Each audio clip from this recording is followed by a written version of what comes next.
Bonjour à tous et à toutes. Soyez richement bénis dans le nom de Jésus-Christ notre Seigneur. N'oubliez pas de vous abonner. N'oubliez pas de liker. N'oubliez pas surtout de partager ces études et aussi de les réécouter attentivement. C'est très important. Réécouter les études plus d'une fois pour que vous puissiez bien comprendre les sujets présentés. Voilà. Notre sujet aujourd'hui aura pour titre « Sommes-nous prêts ?» Sommes-nous prêts? Mais avant de développer, nous allons bien entendu prier, demander à Dieu son assistance pour nous aider à bien comprendre le sujet. Éternel, Dieu Tout-Puissant, que ton nom soit béni, glorifié, exalté. Nous réclamons de toi ta présence, la présence de ton Esprit Saint, pour nous conduire dans toute la vérité. Instruis-nous, aide-nous à comprendre aussi les signes des temps, à être prêts véritablement. Pardonne-nous, préserve-nous, bénis-nous et conduis-nous dans la foi. Au nom de Jésus, nous t'avons prié. Amen. Amen. Sommes-nous prêts? Sommes-nous prêts, chers amis? Voilà une question qui devrait occuper notre esprit tout au long de notre vie. Tout sur cette terre demande une préparation. Pour les croyants, quels qu'ils soient, nous espérons au retour de Jésus d'un être suprême qui nous a promis quelque chose de meilleur. Et cela demande une préparation en quelque sorte. Et cela implique aussi des conditions à remplir. Le monde aujourd'hui nous appelle à un changement radical, non seulement dans notre mode de vie, mais dans nos croyances. Et cela demande aussi une préparation. Donc, dans tous les domaines de la vie, il nous faut une préparation. Quand nous allons à un examen, nous devons nous préparer. Donc, forcément, concernant les événements à venir, il doit y avoir une préparation. Concernant le retour de Jésus, il doit y avoir une préparation. La Bible nous a prédit effectivement des événements d'une grande ampleur qui doivent bientôt arriver sur cette terre. Et non seulement la Bible, mais des hommes influents, quels qu'ils soient, politiques ou non, nous signalent que quelque chose de terrible est sur le point d'arriver. À tel point que certains font déjà des préparatifs en construisant des bunkers, en faisant des réserves d'eau et de nourriture. La question, est-ce à ce genre de préparatifs que l'Éternel nous appelle? Est-ce en créant des bunkers? Est-ce que c'est en faisant des réserves d'aliments et d'eau? En quoi consiste réellement notre préparation? Il est vrai que si nous posons la question à la plupart des croyants aujourd'hui concernant le retour de Jésus par exemple, êtes-vous prêt pour le retour de Jésus? La réponse, sans hésitation, serait « Oui, bien sûr, nous sommes prêts, nous attendons le retour de Jésus. Je n'attends que ça. » Très peu vous diront « Ah non, je ne suis pas encore prêt. » Mais la majorité considère qu'ils sont prêts. Mais en quoi consiste véritablement, comme nous l'avions dit, cette préparation? Avant de rentrer dans le domaine spirituel, nous allons faire un focus sur certains événements que les responsables de ce monde prévoient pour les années à venir. Et je peux vous dire que, comme nous l'avions déjà signalé dans nos études précédentes, plus nous avancerons vers la fin, plus les choses seront difficiles. Donc, ce qui nous attend dans l'avenir n'est pas de bel augure. Il y a des choses vraiment terribles qui se préparent devant nous, dans lesquelles le monde nous conduit. Aujourd'hui, nous voyons qu'il y a de plus en plus de catastrophes, de plus en plus de phénomènes naturels, et il y a aussi des phénomènes surnaturels. Nous en avions déjà parlé, et il faut nous attendre à tous ces événements aussi. Alors que l'année ne fait que commencer, nous avons déjà au Japon plus de 21 séismes qui se sont produits. Et non seulement au Japon, dans la Caraïbe, la terre a aussi tremblé. Donc l'Éternel nous montre, à travers les signes des temps, que ce qu'il avait prédit se déroule, se réalise devant nos yeux. Avons-nous pensé que si un séisme de magnitude 7, 8 devait se produire et que nous devrions perdre notre vie, quelle serait notre position devant Dieu? Serions-nous sauvés ou pas? Donc, tout cela est à considérer.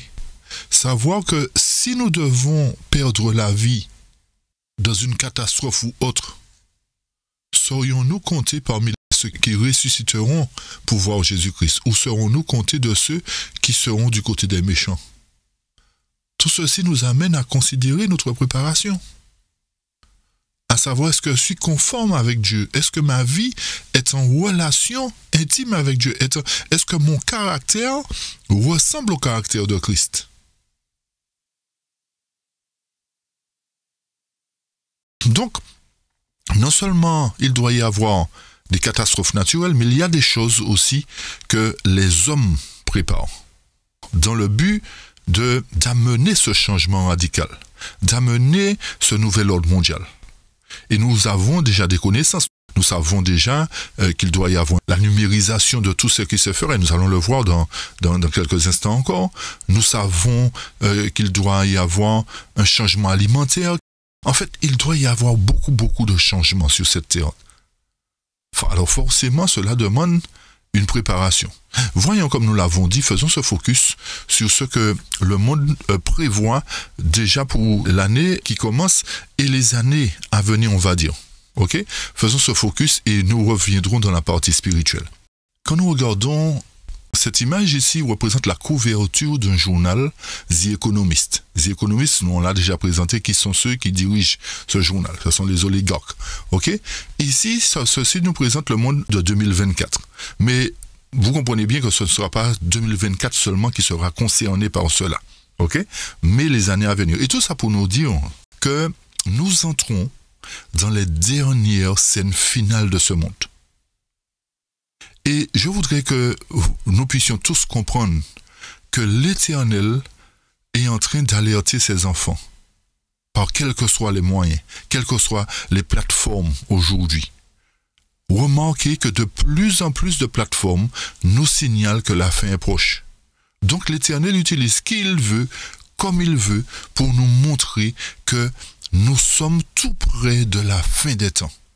Nous sommes tout près non seulement de son retour, mais nous sommes tout près du moment où le jugement de Dieu s'abattra sur la terre. Premièrement, dans son église, et deuxièmement, sur les impénitents dans le monde.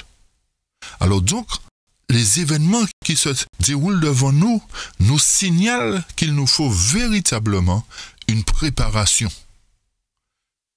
Et il ne suffit pas de le dire verbalement, nous sommes prêts, mais il faut vraiment considérer cela en profondeur. Donc, voyons ensemble quelques événements qu'ils ont prévus pour notre monde en 2024. Le monde à venir pour 2024 et suivant, bien sûr. Nous retenez bien que s'il proclame ces événements, ce ne sera pas seulement pour 2024. Ok? C'est dans le but d'établir leur nouvel ordre mondial. Alors, ici, vous voyez plusieurs éléments. Il y a des hommes politiques, d'après les visages que vous connaissez, Zelensky, Poutine, Biden, Xi Jinping. En haut, vous avez, d'après la coupe de cheveux, quelqu'un qui ressemble à Donald Trump et à l'opposé, une femme. Mais le point central de cette couverture prévisionnelle qu'ont fait ces oligarques correspond à l'élection. Vous voyez en haut, il y a un sablier qui montre que le temps est compté pour cette élection. Et que cette élection va déterminer qui sera au pouvoir. Et quand vous regardez bien ces liens, vous voyez, la lune est liée au sablier, le sablier est lié à la colombe, à Donald Trump. Donc vous voyez que ces élections-là vont déterminer s'il y aura la paix ou s'il y aura la guerre. Tout dépend. si c'est Donald Trump qui passe, la colombe qui est juste à côté de lui montre qu'il est pour la paix, qu'il aura la paix. À l'opposé, cette femme, et à côté d'elle, des bombes, des missiles, montrent que il risque d'y avoir la guerre. Mais lorsque nous nous arrêtons sur la parole de Dieu, chers amis, la parole de Dieu nous dit qu'il y aura une grande guerre. Alors forcément, nous avons déjà une idée de ce qui va arriver. Nous avons une idée. Et remarquez bien que ce soit Donald Trump ou la femme, ils sont opposés. Ils sont dos à dos. Tandis qu'ici, concernant Poutine et Zelensky, ils se regardent en face. Qui dit que, d'après la prédiction de ces hommes, il doit y avoir un accord de paix concernant la guerre qui se déroule en Ukraine. Dans quel but? Dans le but de promouvoir d'autres guerres, ou particulièrement celle qui doit se faire dans sa carré 14. Okay? D'où les préparatifs, d'où le conflit qui se déroule au Moyen-Orient, et particulièrement le conflit va s'étendre et va toucher aussi l'économie. Nous allons le voir dans quelques instants d'après leur dire. Vous voyez aussi qu'il y a des conquêtes spatiales, satellites, etc. Ils ont même prévu une éclipse solaire. Vous voyez ça déjà, ils l'ont déjà prévu dans certains films qu'ils ont projeté, qu'il y aura certainement une éclipse solaire. Bon, ça c'est leur prédiction. Les autres petits points, c'est Joe Biden qui sera encore toujours opposé à Xi Jinping. Il y aura Xi Jinping qui va mettre en évidence la voiture électrique, qui va promouvoir la voiture électrique, tandis que Joe Biden va promouvoir l'énergie propre, etc. Ça c'est une chose. Là maintenant, nous allons sur la droite de l'image ici. Sur la droite de l'image ici.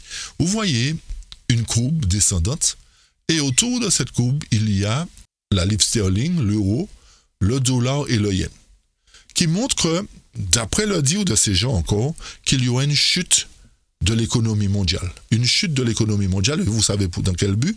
C'est pour promouvoir la monnaie numérique. Qui dit numérique dit contrôle plus facile de l'humanité, contrôle individuel, blocage si vous n'êtes pas en conformité de vos acquis, de vos droits, de tout ce que vous voulez, vous ne pouvez plus acheter ni vendre, etc. Donc, sont prévues toutes ces choses à partir de 2024. Alors, à partir de cette courbe, vous voyez, comme nous disions, d'après leurs prédictions, qu'il y aura une chute de l'économie. Et lorsque nous voyons le bateau à côté, vous voyez tous les conteneurs au-dessus, montre qu'effectivement, il y aura non seulement une chute de l'économie, mais qui dit chute dit inflation. Pourquoi cette inflation? Une des conséquences du conflit au Yémen, c'est la menace de blocage du détroit Bab el-Mandeb entre pratiquement la Corne de l'Afrique et le Moyen-Orient. Cette menace est à prendre avec le plus grand sérieux, tant cette voie maritime est fréquentée et ses enjeux économiques importants. Bab el-Mandeb est en effet un passage hyper stratégique pour le pétrole brut ou raffiné entre l'océan Indien et la mer Méditerranée via le canal de Suez.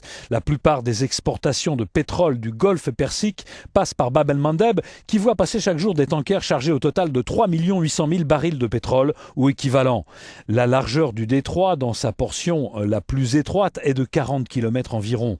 Un blocage maritime à cet endroit contraindrait les pétroliers qui livrent leur brut ou leur essence aux pays européens consommateurs à effectuer un fabuleux détour par l'Afrique du Sud et la remontée de toute l'Afrique pour livrer les clients.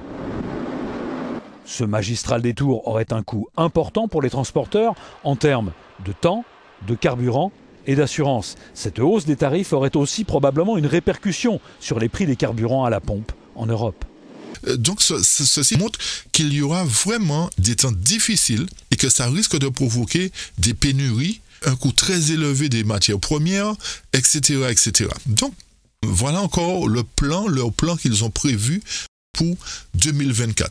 Alors attendons-nous, chers amis, à ce que les choses deviennent plus difficiles.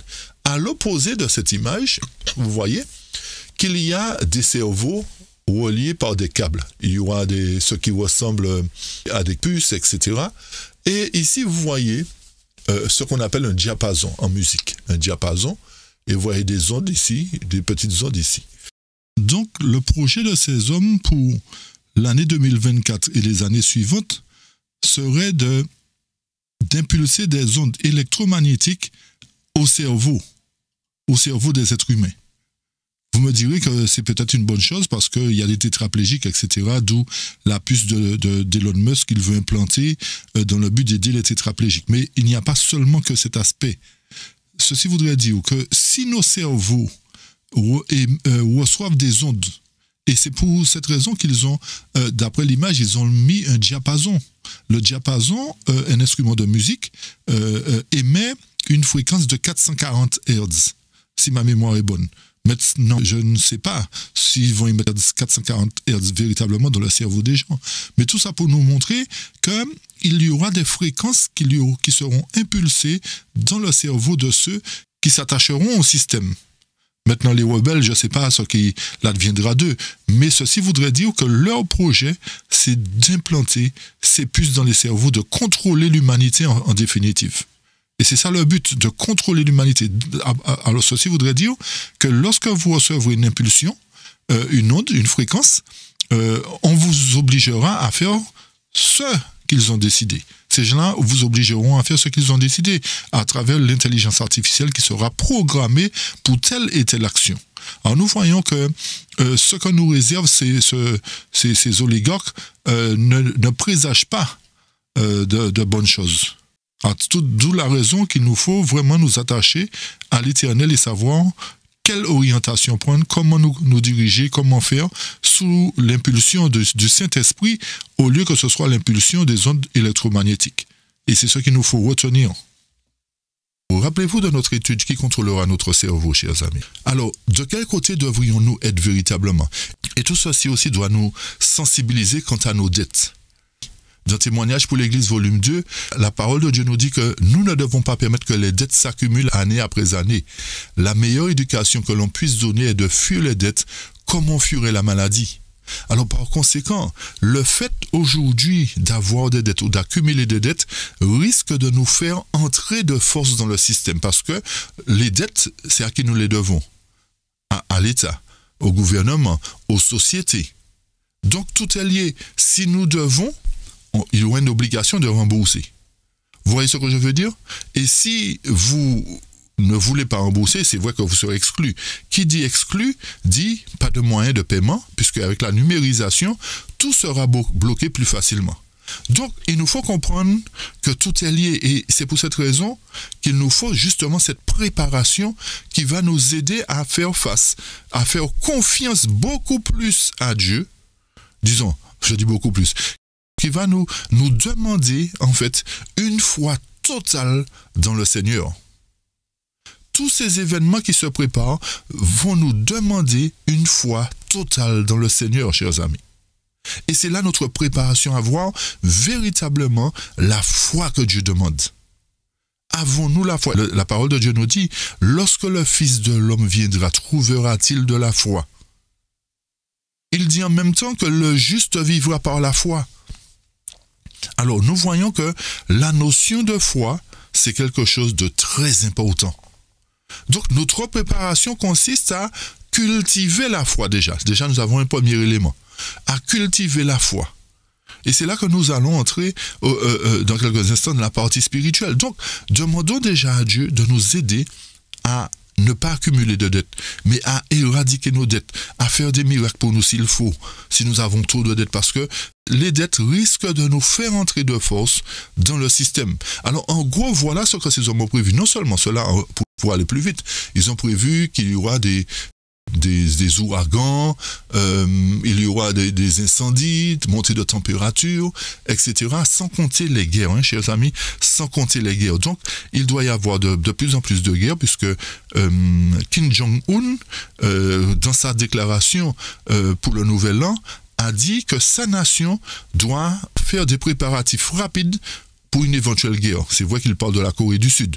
Mais nous savons que, après analyse de tous ces événements, nous savons, comme nous dit la parole, qu'il doit y avoir une super guerre qui doit se dérouler dans le monde, c'est-à-dire cette guerre mondiale qui va amener justement cette obligation d'accepter un jour de repos pour la planète. Donc, c'est pas par hasard que tout le monde est en effervescence aujourd'hui. Ce n'est pas par hasard que les nations se préparent. Ce n'est pas par hasard que des hommes préparent des bunkers parce qu'ils savent qu'il y a quelque chose de terrible qui va arriver. Par conséquent, ceci nous amène à considérer qu'il y aura deux groupes. Un groupe de ceux qui croiront en Dieu et un autre groupe qui se confieront dans ce qui est mis en place à travers le gouvernement. Et c'est pour cette raison qu'il se prépare justement dans ce sens en préparant des bunkers et même dans des reportages qui sont très vieux. On avait montré que dans le cercle polaire, il y a un super bunker où il y a des plants, des grains qui sont conservés. Ils ont déjà prévu quelque chose. Ça fait des siècles qu'ils ont déjà prévu cela. Encore une fois, nous voyons que soit nous ferons partie du gouvernement de Dieu, ou soit nous ferons partie du gouvernement des hommes. Il y a un choix à faire. Et ce n'est pas verbalement simplement qu'il faut considérer ça, dire « Ah non, je ne vais pas entrer dans le système de gouvernement ». Chers amis, notez bien les choses seront très subtiles. Très subtiles. Et si nous n'avons pas la foi en Dieu, si nous ne mettons pas notre confiance absolue en la parole de Dieu, si nous continuons à vivre une vie non conforme à celle de Dieu, nous tomberons dans le piège de l'ennemi. C'est pour cette raison que nous allons considérer maintenant la préparation qu'il nous faut avoir. Nous allons considérer cette préparation parce que elle est vraiment importante.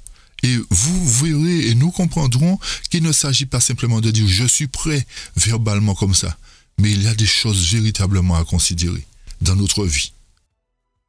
Ok, chers amis? Alors maintenant, ouvrons nos Bibles dans 2 Timothée chapitre 3, versets 1 à 5 premièrement. 2 Timothée chapitre 3, versets 1 à 5. Et considérons justement ces points. C'est vrai qu'il y en a plusieurs, hein? Mais nous nous arrêtons sur Timothée. Il y a plusieurs points sur lesquels nous pouvons nous appuyer pour notre préparation. Mais considérons d'abord 2 Timothée 3. 2 Timothée 3, versets 1 à 5. Le texte nous dit, sache que dans les derniers jours. Dans quel temps, chers amis? Dans les derniers jours. Ne vivons-nous pas les derniers jours aujourd'hui, là, maintenant? Nous commençons à vivre les derniers jours. Qu'est-ce qu'il y aura dans les derniers jours? Il y aura des temps difficiles. Nous voyons déjà les prémices. Ok? Les choses deviennent de plus en plus difficiles. Maintenant, comme j'ai dit, il y a de ceux qui sont insouciants, qui ne font même pas cas de quoi que ce soit. Qu'est-ce qui va faire que les temps seront difficiles? Verset 2. Car les hommes seront égoïstes, amis de l'argent, fanfarons, hautains. En étant égoïste, on sera centré sur nous-mêmes. Amis de l'argent va faire que l'œuvre de Dieu ne pourra pas avancer parce qu'on sera centré sur nos affaires, nos propres affaires. Nous serons fanfarons, c'est-à-dire un but de nous-mêmes. C'est moi qui suis au-dessus. En plus, je suis hautain, blasphémateur. On dira le contraire de la vérité. Remarquez bien que le terme blasphémateur sied à des gens qui croient en Dieu. Ne pensons pas que ces qualificatifs concernent seulement le monde. Parce que en tant que blasphémateur, rappelez-vous que les Juifs, les pharisiens, blasphémaient contre Dieu. Et ils disaient que c'est Dieu qui blasphémait et que Jésus, les apôtres blasphémaient. Donc blasphémer sous-entend qu'on a une certaine connaissance de la vérité, mais on dira le contraire de la vérité. On dira des choses qui ne sont pas conformes à la vérité. Et non seulement cela, dans les derniers temps, ces temps difficiles vont amener une rébellion à l'égard des parents. On verra des enfants de plus en plus rebelles à leurs parents, qui seront ingrats et irreligieux. Ce ne sont pas les enfants seulement qui seront irreligieux, chers amis. Comprenez bien que le monde deviendra de plus en plus irreligieux. Le fait d'être irreligieux consiste à quoi? Être irreligieux, c'est avoir une apparence. Mais au fond, nous ne sommes pas religieux. Même aussi au niveau du système catholique, la papauté aujourd'hui défait ce que la Bible fait concernant la bénédiction pour les couples de même sexe, etc., etc. Vous voyez ce qu'on veut dire. Okay? Donc, il y a une certaine irrévérence à propos des choses religieuses. Okay? Les gens seront irreligieux, insensibles. C'est-à-dire que vous pourrez crever devant quelqu'un, la personne sera insensible. Et c'est ce que nous voyons de plus en plus. Déloyaux, calomniateurs, les gens seront intempérants, cruels, ennemis des gens de bien. De nos jours, il n'y a pas une semaine qui passe sans qu'il y ait un meurtre, sans qu'il y ait un viol, sans qu'il y ait une disparition. Tout nous montre que le monde est déréglé. Par-dessus tout, ennemi des gens de bien. C'est-à-dire que vous pourrez professer être correct, mais vous allez trouver des gens qui vont toujours dire du mal de vous, ennemis des gens de bien. Vous pourrez présenter la vérité, mais vous en trouverez qui critiqueront cette vérité que vous présentez. Des traites, emportés, enflés d'orgueil, aimant le plaisir plus que Dieu. Ayant l'apparence de la piété, mais faisant quoi? Reniant ce qui en fait la force. Et la Bible nous dit de nous éloigner de ces hommes-là. Donc, il y a une réalité qui nous attend dans les derniers jours. Et il y a ces questions que nous devrions nous poser. Y a-t-il en moi quelque chose présenté dans 2 Timothée 3? Suis-je quelqu'un d'égoïste? Suis-je quelqu'un de fanfaron, blasphémateur? Suis-je religieux ou irreligieux? Insensible? Suis-je un traître? Lorsqu'on me confie quelque chose, je vais trahir ou je vais le répéter? Est-ce que j'aime le plaisir plus que Dieu? Ce sont des questions que nous devrions nous poser pour savoir si nous sommes en conformité avec Dieu. Donc, ceci nous permet de comprendre que si en nous, il y a l'un de ces faits présentés dans ce texte, nous devrions demander à Dieu de changer ce qui a changé en nous. Nous devrions y remédier en quelque sorte, parce que Dieu ne fait pas pour nous ce que nous pouvons faire. Nous devons nous mettre à sa disposition. Mais si nous ne nous mettons pas à sa disposition, il ne pourra pas nous forcer. Alors si en nous, il se retrouverait un de ces traits de caractère, cela montre en quelque sorte que nous ne sommes pas prêts. Nous ne sommes pas prêts, chers amis. Il faut que toutes ces choses disparaissent en nous pour que nous soyons véritablement prêts pour le retour de Jésus. Et non seulement pour le retour, mais pour le jugement particulièrement. Donc il nous faut arrêter de proférer des paroles en l'air sans réfléchir sur notre condition. Et ceci est très important à considérer. À travers ces attitudes qui sont présentées ici, ceci va provoquer une période de temps difficile.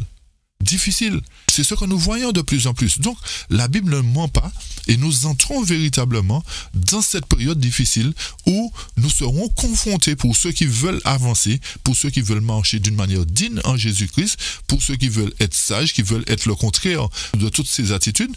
Ce temps deviendra une période de temps difficile. Et c'est pour cette raison que Jacques nous dit, dans Jacques 1, verset 19 à 26, « Sachez-le, mes frères bien-aimés, ainsi que tout homme soit prompt à écouter. » Donc, pour ne pas tomber dans ces travers, la Bible nous dit que tout homme soit prompt à faire quoi?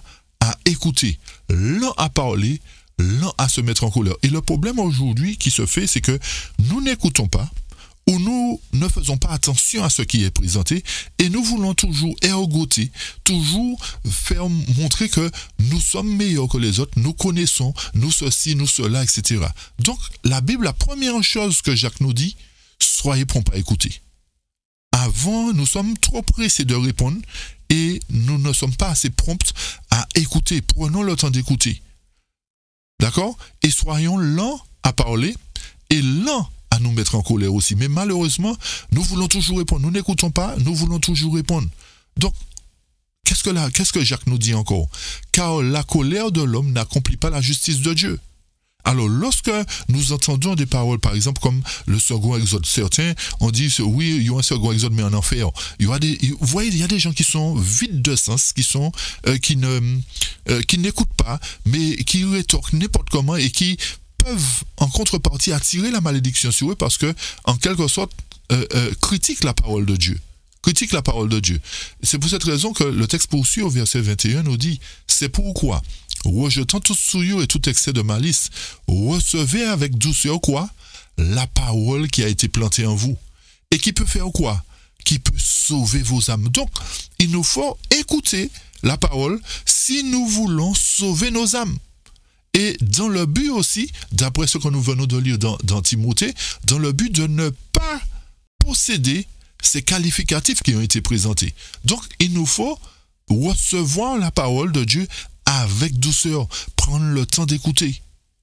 Et le verset 22 nous dit, mettez en pratique la parole et ne vous bornez pas à l'écouter en vous trompant vous-même par de faux raisonnements. Donc, vous voyez, il y a quand même un paradoxe. Le texte nous dit, soyez prompts à écouter, mais au verset 19, mais au verset 22, il nous dit, mettez en pratique la parole et ne vous bornez pas à l'écouter. Donc, il y a écouter, on va dire, chers amis, d'accord? Ou sinon, on va dire ça comme ça. Nous entendons, mais nous n'écoutons pas. Souvent, j'ai entendu, mais est-ce que j'ai écouté véritablement? Ça voudrait dire que l'écoute va beaucoup plus loin que ça. Il faut vraiment analyser en profondeur la parole de Dieu, prendre le temps de l'écouter, prendre le temps de l'analyser et la mettre en pratique par-dessus tout. Et c'est pour cette raison que beaucoup sont surpris aujourd'hui parce que ils n'ont pas entendu certaines vérités ou cela n'a pas été enseigné depuis des années. Et lorsqu'ils entendent des choses nouvelles, ils disent on n'a jamais entendu ça, mais où est-ce que vous sortez ceci? Où est-ce que vous sortez cela? Est-ce que pasteur un tel est d'accord? Est-ce que frère un tel est d'accord avec ça? Donc, nous devons prendre le temps d'écouter, mais particulièrement de mettre en pratique, de croire en la parole. D'accord? Et le texte nous dit de ne pas nous borner à l'écouter en nous trompant nous-mêmes par de faux raisonnements.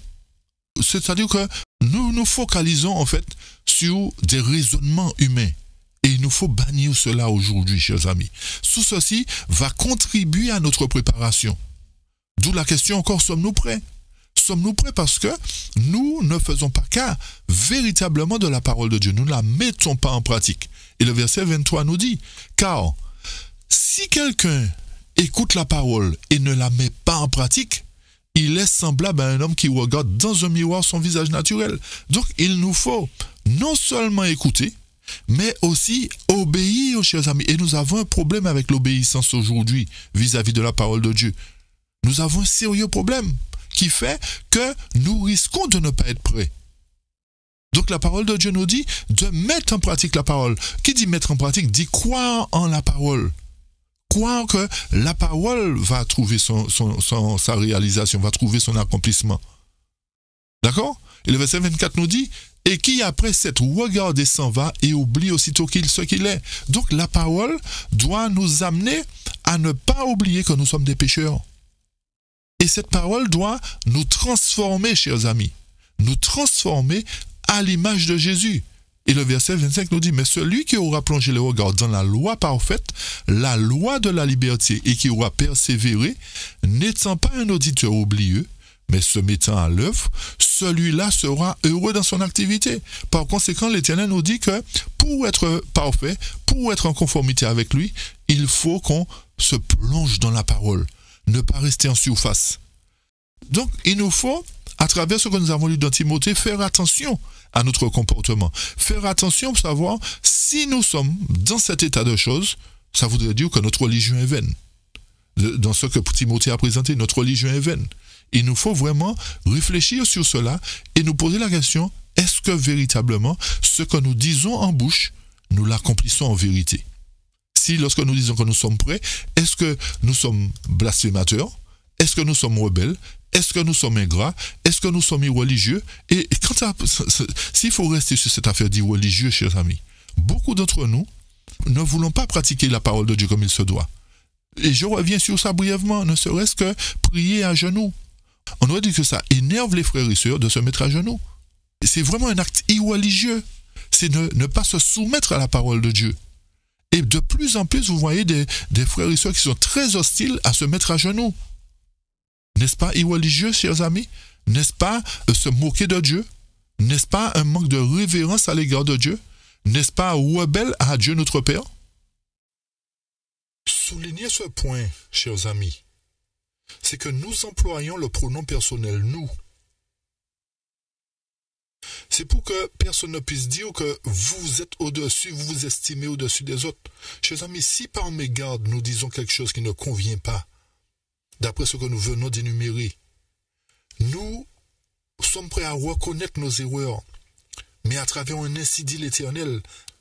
Si la parole nous dit, nous montre le contraire, nous sommes prêts à nous rétracter. Mais si la parole ne dit pas le contraire, nous ne pouvons pas aller dans le sens des hommes. Donc, nous appliquons d'abord ce que nous venons de dire à nous-mêmes qui présentons ces sujets. C'est pour que personne ne puisse estimer qu'il est au-dessus des autres. Ne nous estimons pas au-dessus de quiconque. Nous souhaitons être des serviteurs humbles et fidèles aux yeux de l'Éternel. Nous tendons vers la perfection que Dieu attend de nous. Certainement, nous ne sommes pas encore parfaits, mais nous tendons à cette perfection. Sinon, nous ne pourrons pas voir Jésus-Christ. Ce message, c'est pour chacun de nous. Premièrement, nous qui présentons. Premièrement, nous. Pour comprendre cela, la parabole de Jésus à la page 51, au chapitre d'abord, puis l'épée nous dit, le Christ désire intensément voir son image réfléchie dans son église. Donc l'Éternel a une église, l'Éternel a une communauté. D'accord? Maintenant, ça ne veut pas dire que tous les autres ne seront pas sauvés, mais il y a un mot, il y a une étape dans toute chose. Et comment ça fera que Christ doit voir son image intensément ou réfléchir en nous? C'est-à-dire que lorsque son caractère sera parfaitement reproduit dans ses disciples, il reviendra pour réclamer comme sa propriété. Par conséquent, si notre caractère n'est pas conforme, si, d'après ce que nous lisons dans Timothée, nous avons un trait de caractère semblable à ce qui a été présenté dans 2 Timothée 3, nous ne pouvons pas espérer le retour de Jésus. Et il ne reviendra pas pour nous réclamer comme sa propriété. Donc nous serons rejetés. Donc réfléchissons bien lorsque nous disons, oui, nous sommes prêts pour le retour de Jésus. Nous sommes prêts, mais nous calomnions. Nous sommes prêts, mais nous critiquons. Nous sommes prêts, mais nous jugeons. Vous comprenez, chers amis? Nous n'aimons pas nos parents. Nous ne voulons pas faire la cause de Dieu avancer. Nous sommes ingrats, nous sommes irreligieux, nous sommes toutes sortes de choses, mais pas conformes à l'Éternel. Le caractère de Dieu n'est pas parfaitement reproduit en nous. Donc, pour que le caractère de Christ soit parfaitement reproduit en nous, il faut que nous puissions contempler la parole et marcher, comme nous l'a dit Jacques, avoir les regards plongés dans la loi parfaite, c'est-à-dire dans la parole de Dieu.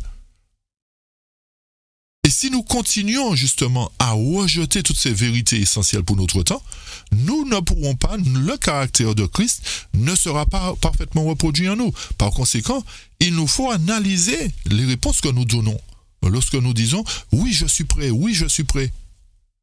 En définitive, nous ne sommes pas prêts, chers amis. En rejetant la majorité des prophéties, nous ne pouvons pas être prêts. Nous ne pouvons pas être prêts. Lorsque nous parlons, nous avons l'impression que, comme nous le disons régulièrement, que la priorité c'est le retour de Jésus. Non. Avant le retour de Jésus, il y a un jugement qui doit se faire. Et lisons ce que Patriarche et Prophète à la page 73 nous dit. Pour revenir brièvement sur l'époque de Noé, puisque l'Éternel nous dit que ce qui arriva du temps de Noé arrivera à notre époque. Donc, considérons brièvement ce passage pour terminer. Le texte nous dit que la miséricorde divine cessa de plaider pour une race coupable. Les bêtes des champs et les oiseaux du ciel ayant trouvé un lieu de refuge, Noé et sa famille entrèrent dans l'arche. Alors, l'Éternel ferma la porte de l'arche sur lui. Par conséquent, comme nous l'avions déjà dit, c'est l'Éternel qui a mis fin à la grâce. Ok, retenez bien que la porte fermée montre que la grâce est terminée. À partir de cela, on vit un éclair, une nuée éblouissante descendue du ciel et se tint devant l'entrée de l'arche. La porte si massive que les hommes de l'intérieur n'auraient pu la fermer fut ébranlée par les mains invisibles et roula lentement sur ses gonds. Ainsi, tandis que Noé était à l'abri, retenez bien cette phrase, chers amis, tandis que Noé était à l'abri dans une arche, qu'est-ce qui s'est passé? Les contenteurs de la grâce restaient sans protection. Donc, tous ceux qui avaient reçu la grâce, qui étaient scellés, étaient à l'abri. D'accord? Mais ceux qui n'étaient pas scellés, qui n'étaient pas à l'abri, étaient sans protection. Écoutez bien la suite. Cette porte était scellée par Dieu, qui seul pouvait la ouvrir. Ainsi, écoutez bien ce qui est la fin du paragraphe, c'est très important. Ainsi sera fermée celle de la miséricorde lorsque Jésus, à quel moment? Avant son retour sur les nuées du ciel. Je reprends ça. Cette porte du temps de Noé était scellée par Dieu qui seul pouvait la rouvrir. Ainsi, c'est-à-dire, de même sera fermée celle de la miséricorde lorsque Jésus, avant son retour sur les nuées du ciel, cessera son intercession en faveur de coupables. Chers amis, encore une fois, à travers ce texte, nous voyons que ce n'est pas au retour de Jésus qu'il fera cette séparation. Parce que la séparation a été faite au moment où Noé ainsi que les animaux sont entrés dans l'arche et au moment où les contenteurs de la grâce sont restés sans protection. Par conséquent, nous voyons que si nous ne comprenons pas la parole inspirée, si nous ne comprenons pas, nous avons du mal à comprendre que avant que Jésus ne revienne, doit se réaliser la séparation, nous ne serons pas prêts. Donc tout est lié. Nous ne pouvons pas dire que nous attendons le retour et que nous ne croyons pas qu'avant le retour de Jésus, l'ivraie et le bon grain seront séparés. C'est ce que le texte vient nous dire, chers amis. Jésus, avant son retour sous la nuée, cessera son intercession. Et nous avons montré suffisamment d'éléments à travers Apocalypse 8, la demi-heure de silence, le jugement des vivants, la parabole des poissons, la parabole des noces, la parabole des 10 vierges, etc. Tous ces événements nous montrent que l'intercession se terminera avant le retour de Jésus. Comment pouvons-nous dire que nous sommes prêts alors que nous ne croyons pas à la parole? Jacques nous a bien fait comprendre que nous devons nous plonger dans la loi de Dieu. La loi de Dieu représente sa parole d'une manière générale. Alors par conséquent, nous devons demander à Dieu de nous aider à changer, de nous aider véritablement à être prêts, mais ne pas le dire en bouche simplement. L'autre point qui est aussi important, sur lequel nous nous trompons et qui fait que nous risquons de ne pas être prêts, c'est que beaucoup parmi nous estimons que c'est au moment de la loi du dimanche que nous aurons à prendre position soit pour ou contre la vérité. C'est-à-dire que c'est à partir de ce moment-là que nous déciderons si nous sommes véritablement enfants de Dieu, nous refusons la loi du dimanche et nous acceptons Christ. Chers amis, laissez-moi vous dire que tous ceux qui pensent comme ça se trompent. Parce qu'avant que la grâce ne se termine, il doit y avoir une séparation. Et la séparation précède justement la loi du dimanche. Par conséquent, le jugement, pour être plus clair, se fait avant la loi du dimanche. Donc nous n'aurons pas à attendre qu'une loi du dimanche se fasse pour que nous soyons en mesure de prendre position. Je précise bien qu'il s'agit ici des premiers fruits, ceux à qui Dieu a donné le plus de lumière pour que nous ne puissions pas être troublés. Tandis que l'autre groupe, les seconds fruits, seront à ce moment-là confrontés à faire ce choix. C'est ce qu'il nous faut comprendre. Par conséquent, encore une fois, si nous pensons comme ça, nous ne pouvons pas être prêts. C'est-à-dire que nous serons totalement perdus. Pourquoi? Parce que le jugement se fait avant. Retenons bien ces points qui sont très importants. Et lorsque nous poursuivons, le texte nous dit « Alors, la grâce divine ne freinant plus les méchants, ils seront livrés à la merci de Satan. » Et c'est pour cette raison que nous disons que progressivement l'Esprit de Dieu se retire de la terre parce que de plus en plus, semaine après semaine, nous voyons des choses abominables qui se mettent en place. D'accord? Aussi, se proposeront-ils, c'est-à-dire les méchants, d'exterminer le peuple de Dieu qui sera où est-ce? En sécurité. Mais écoutez bien la fin. Mais, de même que Noé dans l'arche, les justes seront protégés par le Tout-Puissant.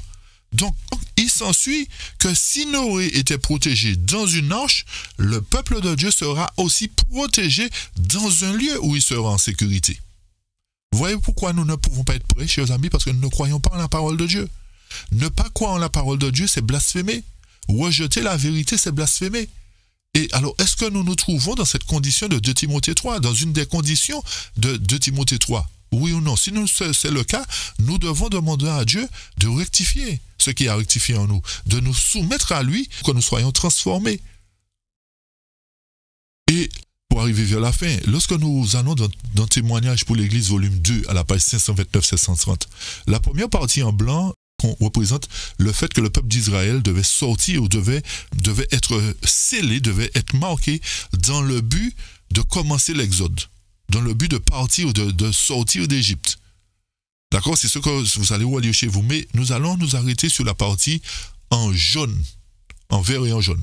Le texte nous dit « Tout enfant des Hébreux trouvé dans la demeure d'un Égyptien mourut ». C'est-à-dire que toute personne qui n'avait pas pris conscience de l'avertissement de Dieu qui se trouvait dans le monde, c'est-à-dire dans l'Égypte, allait mourir. Et le texte nous dit « Cette expérience des Israélites a été écrite pour l'instruction de ceux qui vivront dans les derniers jours. » Donc, ce qui s'est passé au temps d'Israël, au temps des Égyptiens, au temps du peuple d'Israël, cette expérience-là a été écrite pour nous qui vivons dans les derniers jours. C'est-à-dire qu'une chose semblable va se faire. Et le texte termine et nous dit, avant le châtiment qui doit frapper l'humanité, le Seigneur appelle tous ceux qui sont quoi?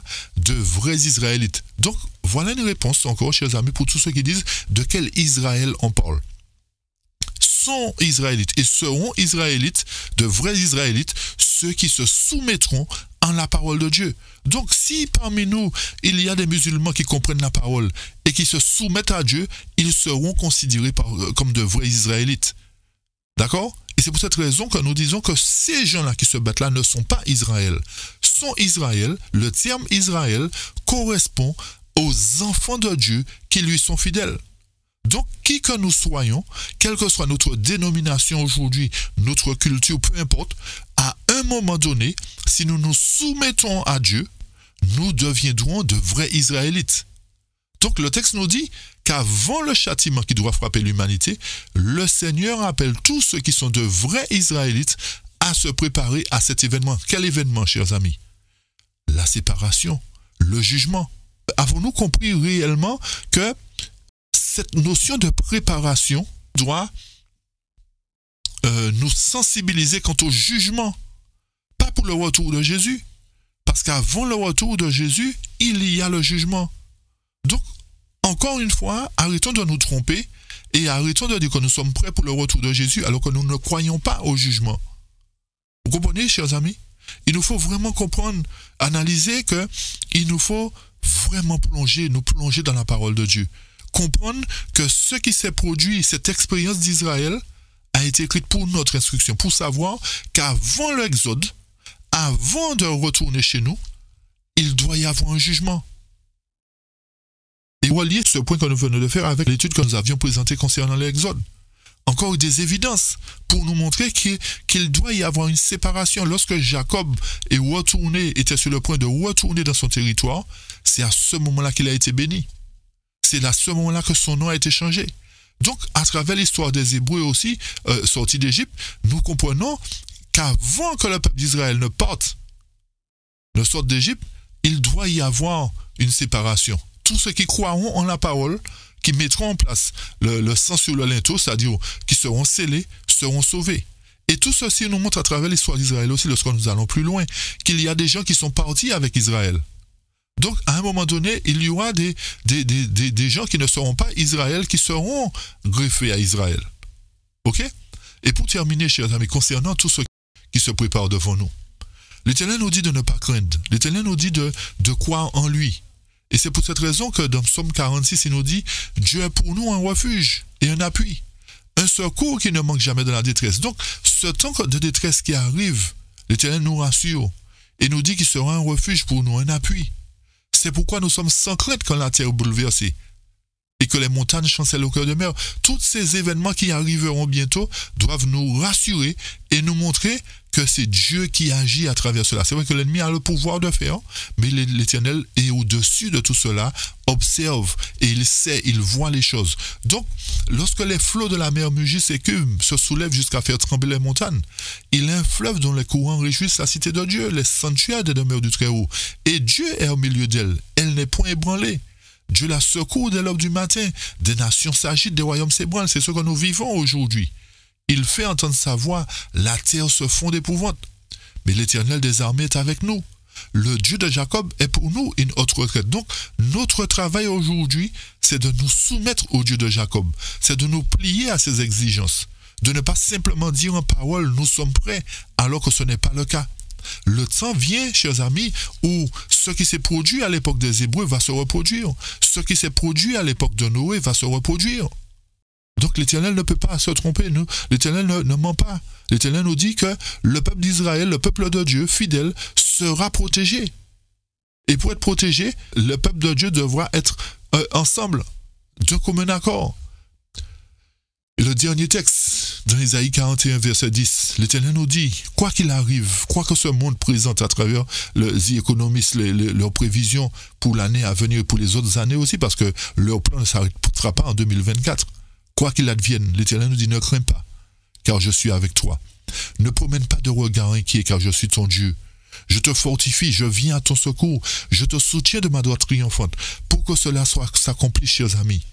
Rappelons-nous dans la parabole de Jésus, il faut que le caractère de Christ soit parfaitement reproduit en nous. Malheur à tous ceux qui aujourd'hui disent ce n'est pas possible de vivre sans péché. Malheur à vous, si vous ne changez pas, chers amis. Si vous continuez à dire qu'il est impossible de vivre sans péché, vous serez surpris. Je dis vous, parce que je crois, et mes collaborateurs croient aussi que nous pouvons vivre sans péché. Il y a de ceux qui croient qu'ils peuvent vivre sans péché. Mais malheur à ceux qui disent qu'il est impossible de vivre sans péché. Et de plus en plus, on a l'impression que ça prend de l'essor, où nous entendons des frères et sœurs qui, soi-disant, suivent Christ, disent « Mais non, c'est impossible de vivre sans péché ». Même des responsables, j'ai entendu plus d'une fois, des responsables, des dirigeants d'église disent « Ce n'est pas possible de vivre sans péché ». Mais où allons-nous, chers amis? Est-ce que nous croyons véritablement au pouvoir de Christ? Donc, pour ceux qui ne craindront pas, selon Isaïe 41, pour ceux qui ne promèneront pas de regard inquiet, ils seront obligés de se soumettre à Christ avant. C'est pour cette raison que l'Éternel ne craint pas. Je suis avec toi. Si notre confiance est en Dieu, si le caractère de Christ est parfaitement reproduit en nous, nous ne craindrons pas ce que les hommes feront. Nous ne craindrons pas. Quelle que soit la situation qui arrivera, l'Éternel nous a promis de nous délivrer. Mais si nous n'avons pas confiance en sa parole, si nous ne croyons pas, si nous doutons des prophéties. Et rappelez-vous que l'Apocalypse nous dit « Heureux ceux qui lisent et qui mettent en pratique la prophétie. » Heureux, ça veut dire malheureux ceux qui ne le font pas. Et le verset 11 d'Ésaïe, pour terminer, nous dit « Voici, ils seront confondus, ils seront couverts de honte, tous ceux qui se sont irrités contre toi. Ils seront réduits à néant, ils périront, ceux qui disputent contre toi. » Donc tous ceux qui sont fidèles et qui seront la risée, qui seront la critique, qui seront pointés du doigt par ceux qui ne comprennent pas la parole, seront confondus. Et verset 12, tu les chercheras et ne les trouveras plus. Ceux qui te suscitent querelle, ils seront réduits à rien, réduits au néant, ceux qui te faisaient la guerre. Car je suis l'Éternel ton Dieu qui fortifie ta droite, qui te dit, ne crains rien, je viens à ton secours. Ne crains rien, vermisseau de Jacob, faible reste d'Israël, je viens à ton secours, dit l'Éternel, et le Saint d'Israël est ton sauveur. Alors, chers amis, puisse l'Éternel nous aider à croire en lui. Puisse l'Éternel nous aider à ne pas simplement proférer des paroles en l'air, mais analyser ce que nous disons. Savoir si véritablement nous sommes prêts ou pas. Parce que les événements qui arriveront bientôt demanderont beaucoup de foi. Si nous n'avons pas la foi aujourd'hui, si nous ne pouvons pas supporter les épreuves aujourd'hui qui sont de nature à épurer notre foi, à nous transformer à l'image de Jésus, laissez-moi vous dire que nous ne pourrons pas tenir. Lorsque ces événements arriveront, nous tomberons dans le système. Et prions Dieu aussi, chers amis, pour que l'Éternel puisse nous aider à épurer nos dettes. Parce qu'en ayant des dettes, nous risquons d'adhérer au système. Vivre et manger comme nous le disent les hommes. Nous serons obligés d'adhérer au système. Mais si nous voulons faire confiance à Dieu, l'Éternel nous a dit qu'il a une table dressée dans le désert pour nous. Et je sais que la table de l'Éternel sera très bonne. Plaise à Dieu que nous ne tombions pas dans le piège de l'ennemi. C'est surtout ça que nous voulons faire ressortir. Ne tombons pas dans le piège de l'ennemi parce que les choses seront très subtiles, chers amis. Très subtiles. Et n'oubliez pas que le contrôle du cerveau sera mis en évidence beaucoup plus à travers l'année qui vient. Alors, que cette année qui vient, chers amis, nous aide à nous préparer davantage. Et non seulement cette année, mais les jours à venir, que ces jours à venir qui nous restent nous aident à nous préparer, à affronter les difficultés à venir, à affronter les crises à venir, à affronter les décisions à venir, et que nous puissions, comme nous l'a dit Jacques, nous plonger dans la parole de Dieu et la contempler jour et nuit, à pratiquer des jeûnes et des moments de jeûne et de prière beaucoup plus. Pas des jeûnes superficiels, pas des prières superficielles, mais demandons à Dieu de nous aider à être prêts. À être véritablement prêt, à refléter, à ce que son caractère soit parfaitement reproduit en nous. Alors que l'Éternel nous aide, chers amis, et qu'il nous bénisse, et que nous puissions combattre le bon combat de la foi, pour que lorsque le jugement des vivants se fera avant le retour de Jésus, que nous soyons protégés, que nous soyons trouvés justes, fidèles, protégés par Dieu, afin que aucune action de l'ennemi ne puisse nous atteindre et que l'Éternel soit pour nous un refuge, un secours qui ne manque jamais dans la détresse. C'est là notre prière pour chacun de vous, que l'Éternel vous bénisse et vous donne la force d'avancer. Amen. Amen.